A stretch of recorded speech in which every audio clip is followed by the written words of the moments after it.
तो guys Amazon prime पे आने वाली one of the most popular Hindi series Paatal Lok जिसका सीजन 2 फाइनली आ चुका है। और यार अमेज़न प्राइम वालों के लिए क्या कहूँ, जब ये सीरीज का पहला सीजन आया था तब मैं क्लास 12 में था और जब इसका सीजन 2 आ रहा है तब मैंने अपनी इंजीनियरिंग भी कंप्लीट कर ली है। तो आप देख सकते हैं कि इसके सीजन 1 और सीजन 2 के बीच कितना लंबा वेट करना हमें पड़ा है और यही रीजन है कि पाताल लोक सीजन 1 की स्टोरी बहुत लोग भूल चुके हैं। तो यार सीजन 2 देखने से पहले सीजन 1 की स्टोरी इस वीडियो में थोड़ी रिफ्रेश कर ली जाए। तो यार मैं हूं निखिल यादव और आप देख रहे थे super hero station. So let's get started.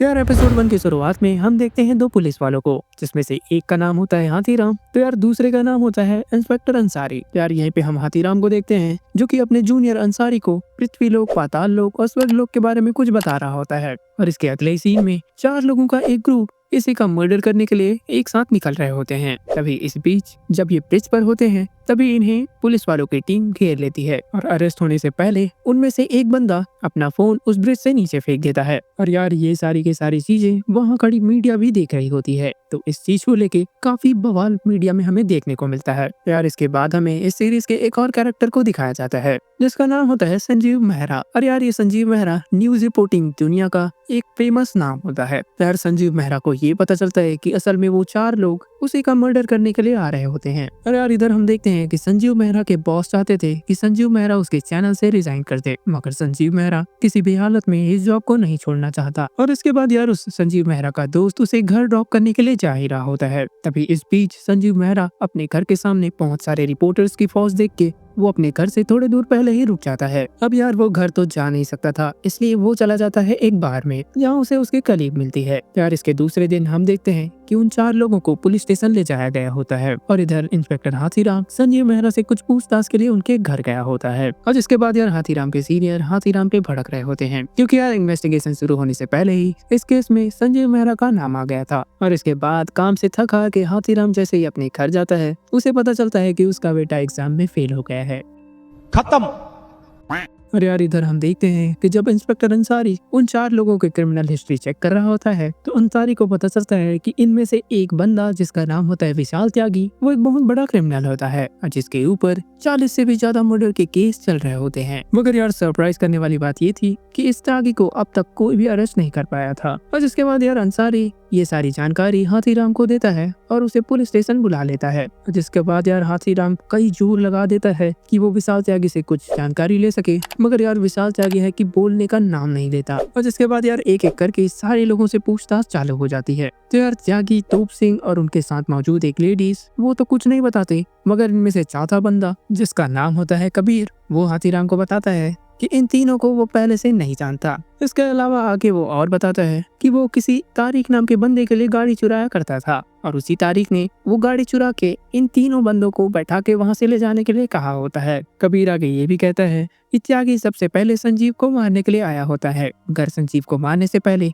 वो किसी मास्टर जी से भी मुलाकात करता है। और यार मास्टर जी से मुलाकात नहीं होने के कारण त्यागी अपना प्लान कैंसिल करके दिल्ली से निकल रहा होता है। तभी पुलिस वालों की टीम ने इन लोगों को ब्रिज पे पकड़ लिया। और इसके बाद यार त्यागी की बैक स्टोरी जानने के लिए हाथीराम डीसीपी से रिक्वेस्ट करता है कि उसे चित्रकूट जाने दे। और यार इसके बाद संजीव मेहरा को पुलिस स्टेशन बुलाया जाता है जहां संजीव मेहरा इन 4 को पहचानने से इनकार कर देता है। तो पुलिस स्टेशन से निकलने के बाद संजीव मेहरा फौरन अपने कलीग के पास कॉल करता है और उससे विशाल त्यागी के बारे में इंफॉर्मेशन निकलवाने के लिए कहता है। और यार इधर हम देखते हैं कि अंसारी और उसकी टीम फौरन तारिक को पकड़ने के लिए निकल गई होती है, मगर तारिक इनके हाथों से बच के भाग जाता है। और इसके बाद यार ये दोनों तोप सिंह के घर का पता निकलवा के उसके घर मालिक से पूछताछ करने के लिए जाते हैं। यार वो घर मालिक इन दोनों को ये बताता है कि तोप सिंह असल में अपने गांव में कुछ कांड करके यहाँ आया हुआ है। यार हाथीराम के और डिटेलली पूछताछ करने पर ये पता चलता है कि यार असल में उसका गांव पंजाब में है। और इसके ठीक बाद हाथीराम ठीक उसी रात को चित्रकूट के लिए निकल जाता है ताकि वो किसी तरीके से त्यागी की बैक स्टोरी के बारे में पता लगा सके। और इधर अंसारी निकलता है पंजाब के लिए ताकि वो तोप सिंह के गांव जाके उसके बारे में भी कुछ जानकारी इकट्ठा कर सके। यार इसके बाद हमें त्यागी की बैक स्टोरी दिखाई जाती है जिसमें हमें पता चलता है कि त्यागी ने 3 स्कूल स्टूडेंट्स को हथौड़े से पीट पीट के मार दिया था। यार अंसारी जैसे ही पंजाब पहुंचता है वो फौरन तोप सिंह के गांव जाके उसके चाचा महिपाल सिंह से मुलाकात करता है, जहां अंसारी को ये बात पता चलती है कि तोप सिंह अपने गांव में कुछ लोगों का मर्डर करके दिल्ली भाग गया होता है। और इधर यार सारा मैथ्यूज चित्रकूट के एक लोकल पत्रकार से त्यागी की एक फोटो निकलवा के उसे फौरन संजीव मेहरा को भेज देती है। और बात करें अगर हाथीराम की, तो वो जैसे चित्रकूट में त्यागी की फैमिली से मिलता है, तब उसे त्यागी के बारे में ये पता चलता है कि असल में त्यागी की 3 बहनों का रेप हुआ था, जिस वजह से त्यागी ने उन 3 लड़कों को मौत के घाट उतार दिया था। और यार तभी से त्यागी को सब हथौड़ा त्यागी के नाम से भी जानते हैं। और यार ये इन्फॉर्मेशन हाथीराम को उस स्कूल के टीचर से मिलती है। और जब हाथीराम उस स्कूल से निकल रहा होता है, तभी वो नोटिस करता है कि उसका कोई पीछा कर रहा है। तो यार जिसको हाथीराम पकड़ लेता है और उससे पूछताछ करने पर पता चलता है कि वो असल में एक रिपोर्टर है। और इसके बाद वो रिपोर्टर हाथीराम को ये बताता है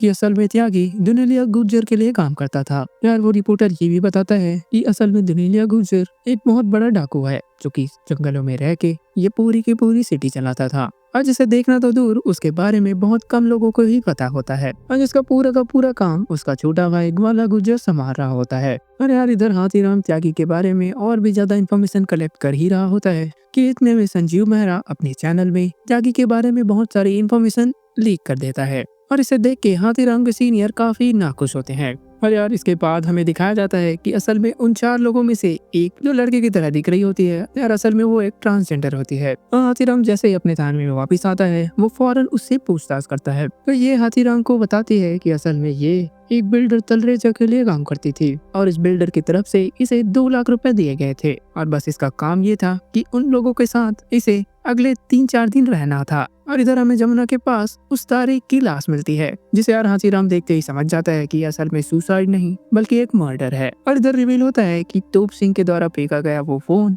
अब फॉरेंसिक के हाथ लग चुका है, जिससे रिकवर हुए डेटा में ये पता चलता है कि संजीव मेहरा के मर्डर अटेम्प्ट होने से पहले तोप सिंह ने इस फोन से कुछ वीडियोस बनाए थे। साथ ही उस फोन से तोप सिंह के साथ एक लड़के की भी तस्वीर मिलती है। और इसके बाद हाथीराम को उसके सीनियर डीसीपी भगत का कॉल आता है, और वो फौरन हाथीराम को थाने आने के लिए कहता है। और थाने आते ही हाथीराम को ये पता चलता है कि असल में उस लड़की की तरह दिखने वाले लड़के को महिला जेल में रखने के कारण मीडिया पूरी तरीके से पागल हो चुकी है।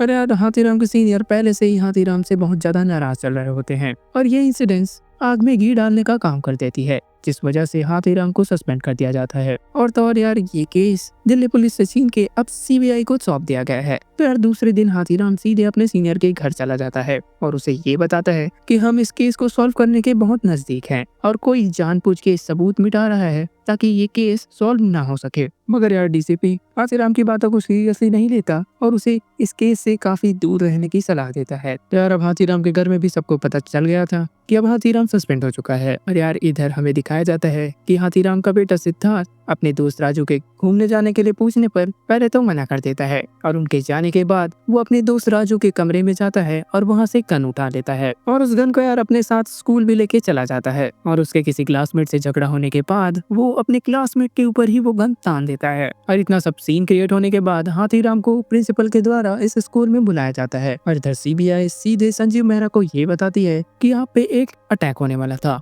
और उन 4 में से एक आदमी एक पाकिस्तानी टेररिस्ट भी है। और यार संजीव ठहरा कमीना रिपोर्टर, जो कि टीआरपी के लिए इस न्यूज को पब्लिकली लीक कर देता है। और इसी कारण से सीबीआई को अगले दिन प्रेस कॉन्फ्रेंस करके इन 4 के बारे में बहुत सारे सबूत मीडिया के सामने रखने पड़ते हैं, जिसमें सीबीआई ये रिवील करते हैं कि इन 4 के पास बहुत मात्रा में हमें हथियार देखने को मिले हैं, और इसके साथ ही कबीर का पाकिस्तानी पासपोर्ट भी इन्हें हाथ लगा है, और जिसमें उसका नाम यार उर्दू में लिखा होता है। यार प्रेस कॉन्फ्रेंस में प्रेस वालों के बीच बैठा हाथीराम की मुलाकात होती है सारा मैथ्यूज से। यार प्रेस कॉन्फ्रेंस ओवर होने के बाद अंसारी और हाथीराम को इतना तो पता चल चुका था कि सीबीआई इस केस को एक अलग ही डायरेक्शन में लेके जा रही है। और इसके बाद यार हाथीराम ठीक उस घर में पहुंच जाता है जहां से सीबीआई का कहना था कि उसी घर से उन्हें बहुत सारे गन्स और कबीर का पासवर्ड मिला था। यार हाथीराम उस घर के मालिक से पूछताछ कर ही रहा होता है कि इतने में उसे एक कॉल आता है, और उसे रेलवे स्टेशन पे मिलने को कहा जाता है। और हाथीराम रेलवे स्टेशन जैसे ही पहुंचता है, वो आदमी हाथीराम को उस लड़की की तरह दिखने वाले लड़के की पूरी बैक स्टोरी क्लियर करता है।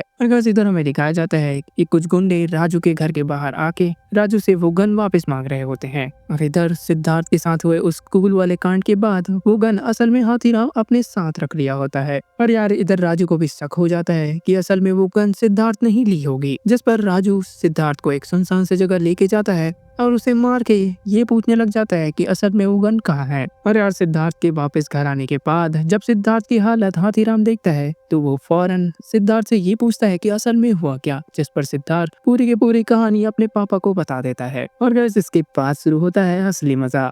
आइए देखते हैं, मजा आएगा। यार हाथीराम फौरन राजू के घर जाता है और उसे घसीटते हुए घर के बाहर निकाल के उसकी तगड़ी धुलाई करता है। और हाथीराम उस आदमी के पास भी जाता है जिस आदमी के असल में ये गन होती है।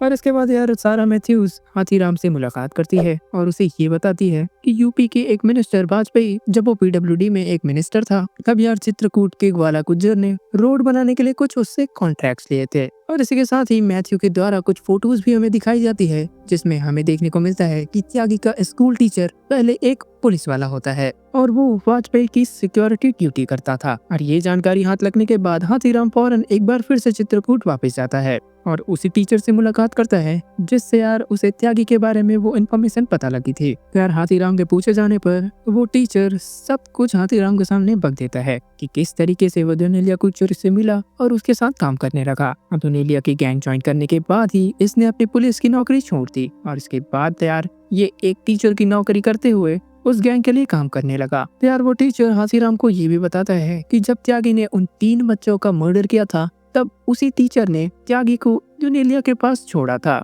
ताकि कोई भी आदमी त्यागी को ढूंढ ना सके। और इधर यार दुनेलिया को पता चलता है कि त्यागी को कुत्तों से काफी लगाव था। यार इसके बाद दुनेलिया त्यागी से ये कहता है कि जो भी कुत्तों से प्यार करता है वो असल में एक साफ दिल और एक अच्छा इंसान होता है। और तभी से यार त्यागी दुनेलिया के लिए काम करने लग जाता है। और इधर हाथीराम उस स्कूल टीचर से दुनेलिया का पता मांगता है जिस पर वो स्कूल टीचर हाथीराम से कहता है कि वो कहाँ रहता है इसके बारे में किसी को भी नहीं पता। मगर यार दुनेलिया का भाई ग्वाला गुज्जर का पता वो स्कूल टीचर हाथीराम को बता देता है। और जिसके बाद यार हाथीराम ग्वाला गुज्जर से मिलने के लिए उसके घर चला जाता है मगर ग्वाला गुज्जर हाथीराम को वहाँ नहीं मिलता। तभी वहीं पे ग्वाला गुज्जर का एक आदमी हाथीराम को देख लेता है और तब से यार हाथीराम का पीछा करने लग जाता है। हाथीराम जैसे तैसे करके उस आदमी से अपना पीछा छुड़ाता है। इसके बाद यार हाथीराम उस मिनिस्टर वाजपेयी पे भी नजर रखना शुरू कर देता है। तभी हाथीराम नोटिस करता है कि तोप सिंह की गर्लफ्रेंड चंदा इसी मिनिस्टर के लिए काम कर रही होती है। तो यार हाथीराम अब मिनिस्टर को छोड़ के चंदा के पीछे लग जाता है। तो चंदा हाथीराम को ये बताती है